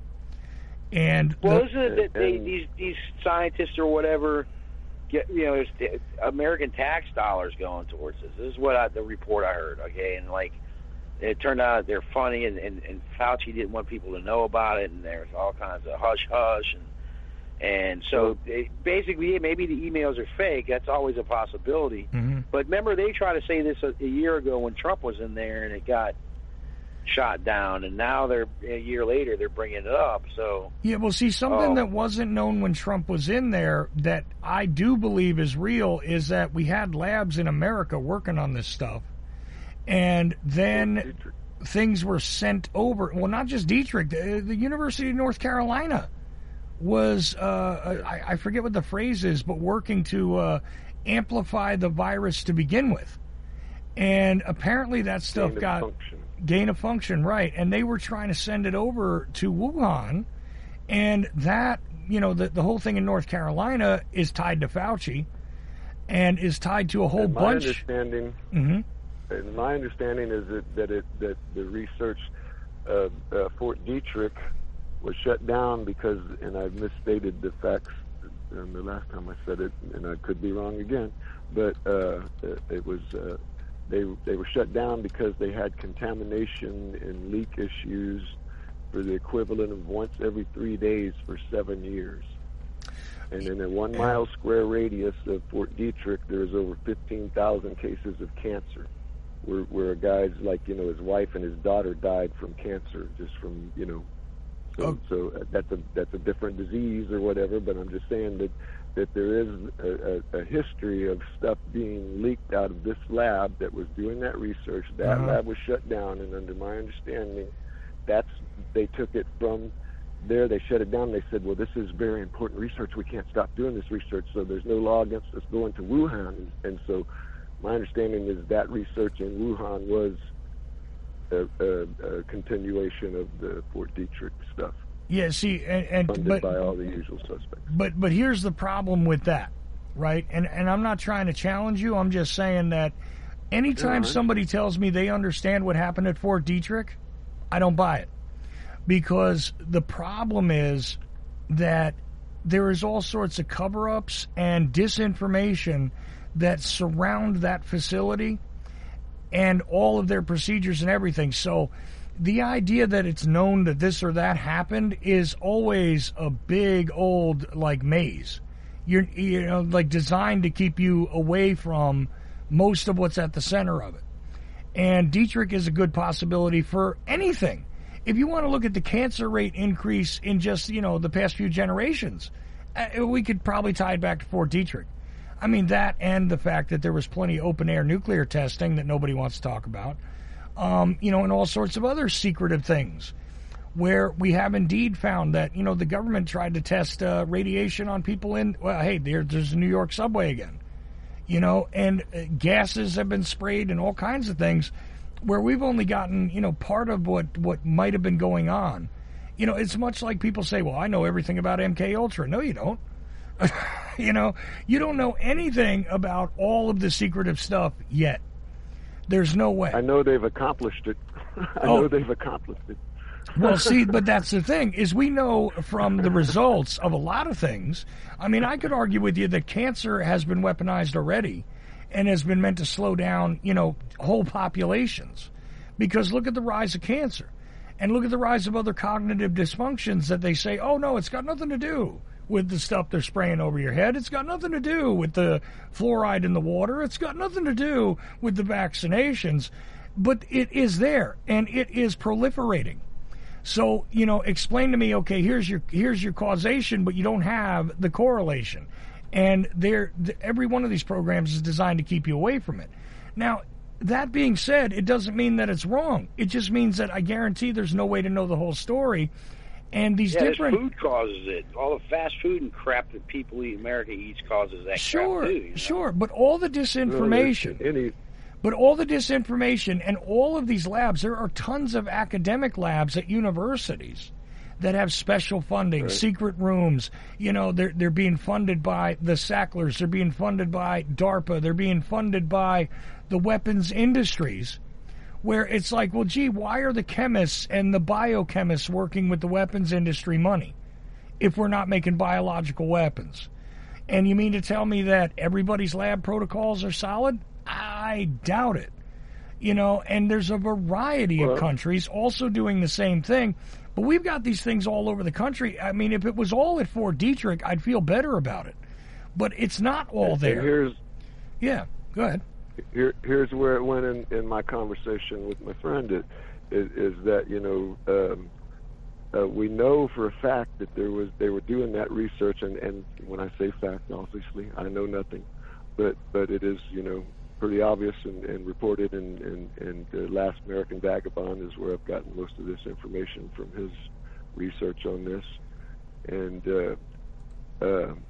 so we know that they were studying this exact virus and this gain of function and all the stuff, and we know that they have a history of stuff leaking out of that lab. Mm-hmm. At around the same time, you remember they came out with this vaping illness that was caused by vaping, because they had white spots on their lungs, which was, symptom of, COVID, and they were claiming that it was vaping, and that was a breakout around that Fort Detrick area, mm-hmm. where most of those cases that they're reporting in the news. And so my challenge to my friend is like, okay, so is it more unlikely that they were studying that stuff for X amount of years previously to Wuhan in the United States, and in a lab that was leaking and shut down for this type of behavior, but it had to go all the way to China to get out and come back to the United States. Well, so see, whether yeah. this is whether what they're calling COVID-19 is something that leaked from this lab, I don't know. As far as I'm concerned, it's just this year's flu, and they've spun all this propaganda around it to make you afraid of China, and so now they're trying to blame it all on China, just like the Spanish flu is called the Spanish flu, but it started in Kansas. Yeah, it didn't come from Spain at all. Yeah, they spread it to Spain. So that's where my mind goes. Well, see, and here's the thing: from the original days when people were arguing that this is a bioweapon, I said, not an effective bioweapon in and of itself, whether it's a variant of a coronavirus, because again, a lot of people think the rhinovirus is the only thing that causes the common cold. No, a variety of coronaviruses are also attributable to what most people experience as cold symptoms. Now, it's not to say that it's not part of a weapon as opposed to the weapon. Why do I say this? If you can figure out a way, because obviously people were working to amplify this virus, and they're letting that come out now, because eventually an independent scientist might say, yeah, this has been amplified somehow. It actually provides cover for the excuse. And here's the thing. Instead of the virus itself being a weapon, perhaps it's a vehicle for a weapon. And you can attach something. I mean, imagine that. If you can weaponize the common cold and cause, a biological effect among people in a population that you choose, those wonderful ethnically designed bioweapons that people have worked on and nobody wants to admit to. Okay. Maybe they decide they can wipe out a certain segment of the population with this by having a common cold, and therefore protect themselves, because if you're of a certain stock, they only design it to really target people that have a certain ethnicity. That's a possibility. The idea that this was meant to be a carrier for something else, or will be a carrier for something else, which means that, by the way, the vaccinations could be a carrier for something else. Also now a carrier for something else, because they share the ribonucleic acid from this thing. It's not exactly the same, but it's close enough that perhaps this provides a certain shell that can carry something else that isn't even necessarily the weapon in and of itself. Again, maybe it's something that you can direct a certain type of weapon at, right? Where once this is in your body, I mean, they're telling us now that even the vaccinations, well, you're going to need booster shots. Get used to that. And, we said 2 shots, maybe it's 3. They're still doing that quietly, but they're going to normalize it. And then if enough people have this who don't know not to get it, maybe it's the kill switch, where, well, if we add that with this other biological agent we have that we basically tell people is the Romanian flu next year, boom, you're done. Or maybe it's not that. Maybe it's just meant to limit your lifespan. Maybe it's just meant to dumb you down some more because they don't have enough stuff doing that. I don't know. I mean, you could speculate about this all day long, but the coronavirus in and of itself, as explained, is not a good enough bioweapon. Now, the idea that stuff leaks out of a lab, I think it happens all the time. I'm one of those people who thinks that Lyme disease was not something that magically appeared. I'm one of these people that believes that the cancer rate, sure, it's got something to do with the fast food and all that, Kent, and the electromagnetic fields that we're being bathed in on a daily basis, sure. But there's other stuff going on here. I honestly feel like when you're looking at trends where, yeah, there is higher levels of sterilization among the population, there is a lowered birth rate. There's literally some sort of a study, which I'm not sure what to make of it, where they actually say the typical man's penis is shrinking as well. All this stuff is, I don't think, happening magically. Mine's actually gotten bigger. Could be. I noticed that they got a commercial on TV right now for it's an ad that comes up on YouTube. It's not on TV yet, I guess, but it's talking about that. It's been shown that men's balls are getting smaller, and if you take this supplement, you're going to get big balls. It's like mine are already big enough. It's like, Well, there's a sucker born. There's people buying that stuff. So there's tons of those commercials out there. Yeah, tons of balls. And let me get back balls. on the virus thing. Mm-hmm. Is that one of the excuse that they use to have these labs and to do this research is that in case China is going to develop a thing to release on us, we got to be prepared so we can react to it. Okay, so if China is some threat to us, why would you take and put your research into a country that you don't trust? Yeah. Why would that ever even be part of the equation? If China is supposedly a threat to the sovereignty of the United States, which I'm not saying they aren't, but I think it's been handed to them. Okay, it's not just a happy accident that they let all our industry go there. It's not just a happy accident that none of those corporations have shut down their plants and brought them back to the United States. That this is part of the plan to demonize China and to China to eventually be the new America. We're Rome 4.0. That's going to be Rome 5.0. Sure, why not? So, we can either go there or not. Look, we've been speculating all this. Chuck had us speculating on if this is a carrier for this and all these different things about getting the vaccine and everything. But let's go back in time a little over a year ago, mm-hmm. and all this was going down. We were trying to figure things out on this show. And, I brought up never let a good crisis go to waste. We know that's going to happen. We knew there was a problem with the money. The bubble was happening. They're going to use that as an excuse. Right. That happened. The $6 trillion bailout to the bankers and everybody first before the people got their $1,000 check. All right, all predicted. We predicted all that. So here's the deal. Yes, they're making money off of vaccines. That's what we predicted also. But maybe let's just speculate on this. Maybe they made a vaccine that works, and they're just making money off of it. No, there is no ill intention of we're going to spread this and do this, all this. And I got to challenge that because that could just be the case too, guys. Well, look, I would be fully. I got to challenge that. Well, really quickly, I would be fully satisfied with the idea that maybe nature is simply reacting and amplifying the virus all on its own. I would go with that if somebody could show me some evidence for it, because look, we've done a bit of damage to our environment, and look, I'm not one of these green people. I'm just saying that you can't argue with me that we haven't dumped toxic things into places where they don't belong. So it could be the planet reacting, defensively to us. I mean, that's a possibility, and it could be entirely organic. I'm not saying that, I absolutely fall in line with the idea that the Chinese communists are just coming after us all. But then again, is it a possibility? It is. I mean, here we go. It is. I just speculated differently. I said, how about this? It was an accident. Even if it wasn't an accident, I'd say, look, originally they said it was an accident. Whatever. The things are leaking, so, okay, an accident. Never let a good crisis go to waste. No. They've changed everything, made a lot of money. Nowadays, the people that were screwed last year, like the oil industry, the gas, they're making up for it this year like we predicted. All this stuff we predicted about how they were going to take advantage of this crisis. Mm-hmm. And they have so. And maybe it's, and vaccine being part of it.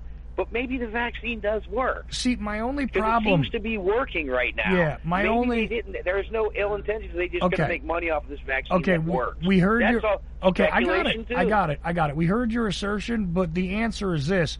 Does any of these companies have a track record showing that they are so benevolent with the products that they're able to capitalize on? That's the thing, Yeah, you but know. do you think they'd actually want to poison their whole workforce? Why not? They kill people with the opioids. They kill people with the opioids. It becomes a profitable business. I think they're still, they got more life to suck out of us. You got to take a look at the progression. You got to take a look at the progression. Well, hold on, Vance. I want you to get to it, but you got to take a look at the progression with which opium has been continuously pushed and repackaged so that it's deadly and profitable simultaneously. And that was intentionally done repeatedly. You know, at one time, heroin was in cough suppressant. You understand? This is not... Yeah. You know, so... Codeine's still in. Codeine, you know... Drugs are drugs. I understand that, but nobody's going out and saying, I want to, I need to get high, so I'm going to go get me some vaccine. No, but there's nothing saying. But here's the thing: nobody's getting high off of cancer drugs either. But people are getting rich, aren't they?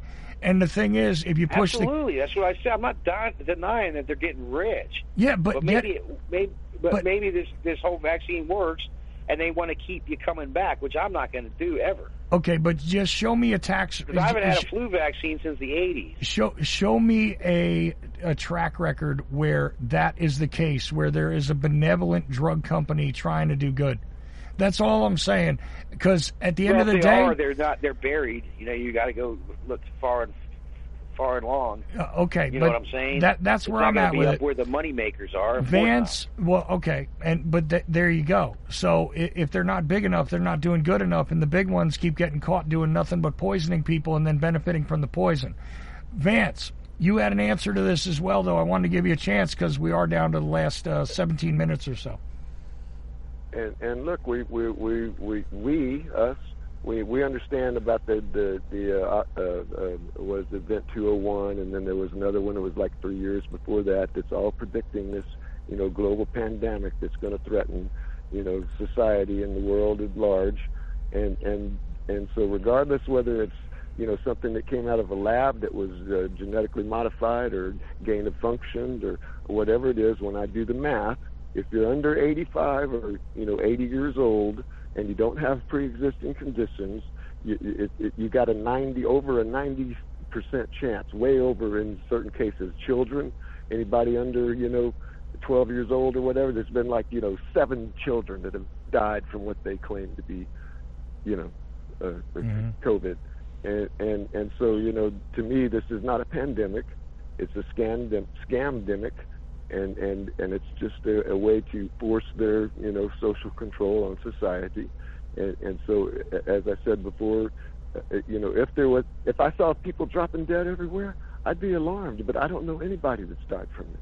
No, fair enough. Well, I do. No, I know you do. I know you do. All right, Kent, but hold on.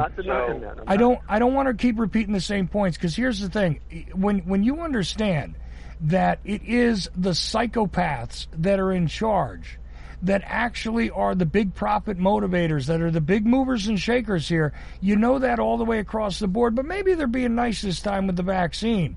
It hurts my head, because that's the thing. When you think about this, why not give people the disease and the treatment?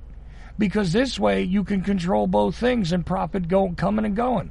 I mean, if you're a sociopath... Why not give them a treatment for something? I'm not denying that. I just said that they are going to make money off it. It doesn't mean that vaccine's going to kill everybody. Yeah, but maybe it works. Maybe it keeps you from getting really sick and going on a ventilator. For me, it's worth it. Well, I don't want to be on a ventilator, like I said in the break. I don't want to be on a ventilator with some tube sticking up my tallywhacker to pee. That way I got to piss. I understand all that. That at 50 years old. I understand all that, but it takes to not get that. But you're missing the one consideration that I'm trying to give you, which is, you know what? If you give somebody enough painkillers, right? They definitely, whether they die or not, their pain goes away. You get it? And if you can profit off them along the way by saying, okay, now you need a vaccine. Well, maybe you need a flu shot every year. Maybe you need, that's all that it takes. So it doesn't I know, necessarily but that's mean why I don't get flu shots. But I'm just saying. But it doesn't necessarily mean it's doing the job. It just. Coronavirus. But that's my point. Is that if they're willing to mask an illness in order to profit off it, if they're willing to give you cancer treatments that kill you, if they're willing to give you, as long as they can profit off you for a little while, I mean, everybody dies. Oh, except those corporations. Because, as much as they've been given the rights of people with free speech and everything else through, the Citizens United and all that nonsense, well, I got to tell you, man, the one right they don't have is their right to mortality, do they? Like Vance was talking about with the charters. And the way they absolutely, I understand all that. So this immortal entity, which has track records of doing nothing but profiting off of your pain, giving you stuff that kills you. Here's your AIDS drug, but don't worry, it kills you. Here's your cancer drug, that'll kill you slow, but not until we get plenty of cycles of treatment out of you, and we give you chemotherapy that's awful. And here's your flu shot, which might give you the flu, might not, but it doesn't matter because our ancillary companies will benefit off of you trying to mask your symptoms anyway. Okay, Johnson & Johnson, read it there. And Johnson & Johnson, who produced, what do you call it, the generic opioids, but at the same time was on the back end creating a genetically modified poppy so that they could benefit more off of the fields that they had to create in, down there in Oceania, what is it, Tasmania? Anyway, they 750,000 acres of their genetically modified crap so that they could make sure that, you don't feel pain anymore. And when we're done profiting off you, and when you don't try and take the other drugs we have so you can get off of the drugs, well, eventually you die and we got to find new cows to bleed. So I'm just saying, find me one of these companies that is involved in this, that is making these massive, we're making all these special arrangements to get it out there for the betterment of everybody. Find me one of these companies who has a track record of doing something where they weren't reckless, they weren't absolutely depraved. I understand that, but what I'm saying is this. Yeah. I observe too, okay? And what I've observed, like even Ted Nugent didn't believe any of that. He got sick. He came out, made a video, said he got sick. All right? He's sick as he's ever been in his life. I don't want that. There's people that are getting sick. There's people that are dying that I know of, okay? The people that took the vaccine are fine. The ones that didn't, one's dead, the other's in the intensive care in a coma. But that's not necessarily the cause that they're dead. I know it's not necessarily the cause, but the point is that, to me, I haven't seen any, poison going through this vaccine. Maybe, again, it's just speculation. Maybe they're just profiting, but it works. I got to break in. And I'm sure there's going to be people that get sick or whatever, have allergic reactions, but the minority of that compared to the people that it's helped. That's what vaccines do. So one question. And some of them work, some of them don't. So maybe this one is one that works, that they're of course going to profit off. So one question. One question before Vance answers you then is this, Kent, and I'm just asking this openly. Do you think that there is an honest data being reported, an honest data set being reported about the reactions to these vaccines? Do you think that is honestly being explained to you? Because you know where your sources are is most of those mainstream outlets that are bringing you the reports of what's not going wrong and the percentages of individuals. There's a lot of underground, independent media. Of course they are. But they've already reported on they've stretched the numbers here and did it there. We already know all this. If it was anything worse, then they'd know, we'd know. We wouldn't be buying it. And I'm not buying it anyway, but that's not the point. I'm just saying there's a possibility that they're just making profit off of this like they had planned to begin with, but it doesn't mean that it's going to kill you, give you cancer, or anything else. It might actually work. At least to the point where they say if Vance, you get corona, you won't end up with the tube in your tallywhacker. No, That's I understand. Enough for me. Dude, I understand the point you're stomping on, but it's just we're still not getting to here's the thing. Where your information is coming from, where the original sources are coming from on this, that give you the idea that en masse, this is what's happening, is not sources that you would normally trust when they give you numbers. But out of fear, you're trusting it. That's what I hear. Maybe it's just me. Maybe I'm wrong. Vance, you had something you wanted to add Part of here. it is fear, yes. But the other part of it is just logic. Okay. Vance. And that is kind of the bigger point that I'm trying to stress here to everyone. And I just listened to a podcast yesterday it was yesterday, where a doctor, a lady doctor, I don't remember the name or whatever, but she's in that type of research and all that, and the fact of the matter is that most vaccines go through like a 5 to 7, 8 year trial process before they're ever released to the public, and so none of that has happened with any of these viruses, any of these vaccines, and she was making the point that we won't know what all the effects are going to be for 5-7 years, and she's suggesting that there's going to be a lot of stuff happens, and there's no way to confirm that. Funny that not sounds an unreasonable speculation. Funny that sounds so, exactly that sounds exactly like what I keep saying regarding this, that we do not know because it has not been around long enough to know. In that hoof prints in the sand song.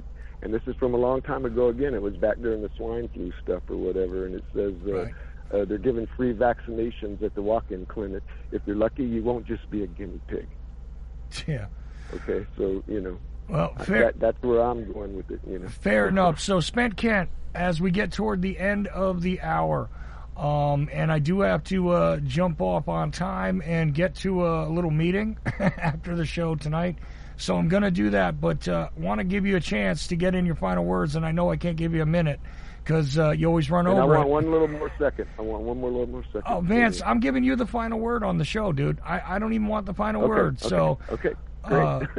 Gonna give it to Spent Kent first. I'm not even going to enter my closing on this. I'm going to give Vance the closing comments. So we've got a few minutes here to work with, Spent Kent. Whatever is on your mind, go for it, brother. Spent Kent. Somebody else talking to their mute button. Oh, okay, yeah. Okay. I hear what you guys are saying. I agree with what you guys are saying, but right now we're all speculating. For me, just the fact that I don't want to be sitting in a hospital room on a ventilator is and I've seen people taking it and they're fine. The ones that haven't, I mean, that's just observation. Mm-hmm. So I lean towards it. We'll see. We'll see what happens. I got some more thinking to do, but as far as that goes, that's about it for me. And again, I'm not a conspiracy guy. I'm in this for the freedom movement. I teach freedom. I teach anarchy. That's it. I'm not in here, believing flat earths and all this other stuff. I live in the natural world, not the supernatural world. Mm-hmm. So I technically, most of the time I believe science when it makes sense and you can apply logic to it. So, I think about things. So, that being said,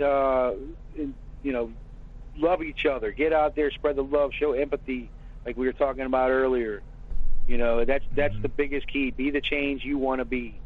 Be the change you want the world to be. You be the change first. That's taking authority over yourself, your own life. Spread that love, and get out and kayak. Well, Chuck. Yeah. Real quick, I want to just catch up with you for a second after we hang up here. All right, I just got a really quick question. Yeah, fast. We can do that after I close out. But, I can't disagree with your final sentiment there because, that's where I stand at all times is that we need to do that thing that many people have tried to relate to us is that, stop caring so much about things and start caring about people because we're supposed to use things and love people, not love things and use people. And exactly. Spread that love. If you're not doing some good, for somebody else, you might want to consider it. And it doesn't always cost you something.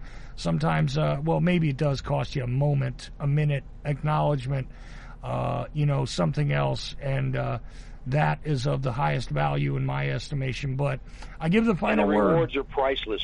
There you go. And I give the final word here to Vance tonight, and then we'll close out the show. So you got a few minutes here, Vance, to work with.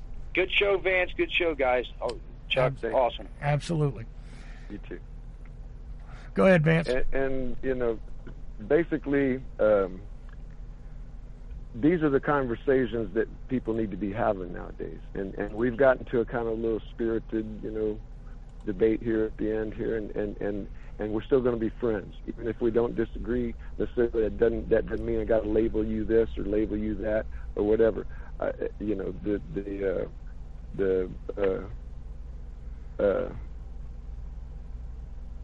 now I can't remember what I was going to say. Well, it's okay. You know, the idea of judging people by what their actions, the content of their character, as opposed to a superficial label. Now I remember. Okay. Now I remember because Kent said, you know, whatever. But you know, I'm not a conspiracy theorist. I'm a critical thinker. Mm-hmm. Okay. So you know, even though I can entertain the idea of flat Earth, that doesn't mean that I believe it. Right on. Okay. Word. But I don't know. I don't know if the world is flat or not. You know, I really don't know. I've never been to space. I've never been to space. I know there are some, you know, technical difficulties with the stuff that they told me that don't add up, which doesn't mean that the Earth is flat. Maybe it's a lot bigger than they tell us it is. Who knows? Mm-hmm. I don't know. But you got ways of figuring that out without even going to space. So yeah. Well, but anyways.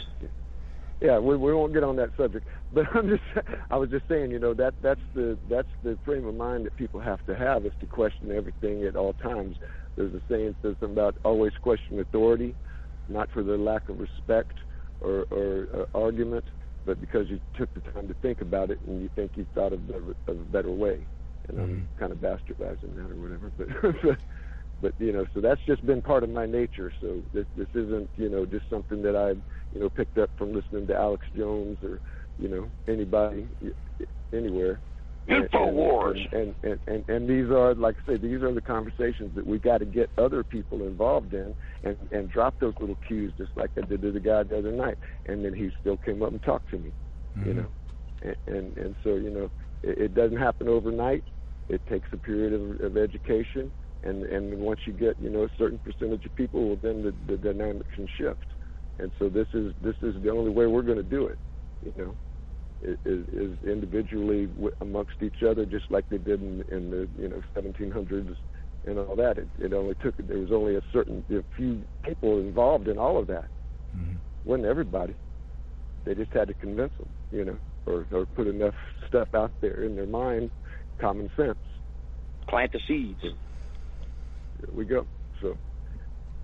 Well, as always, I want to thank you guys for participating in the discussion and keeping it lively for sure.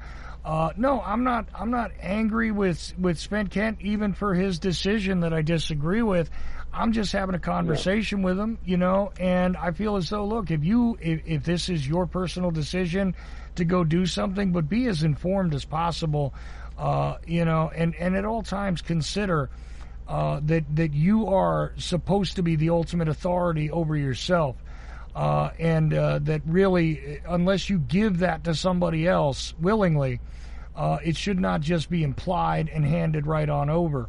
And when it comes to conspiracy and all that, gotta say that you know, it's not about theory. It's about massive action comes from individuals cooperating together, whether it's for good or ill purposes. You know, and this is the reality of the world. It's not a matter of theory. It's a matter of, you know what? I haven't been to China. I don't know if they're our great enemy. I know what I've been told. I know what the propagandists want to tell us. I know that diseases do kill people. I know that the pharmaceutical industry kills people. I know that the medical industry in general kills people. I know that war kills people. I know that there is profit in death.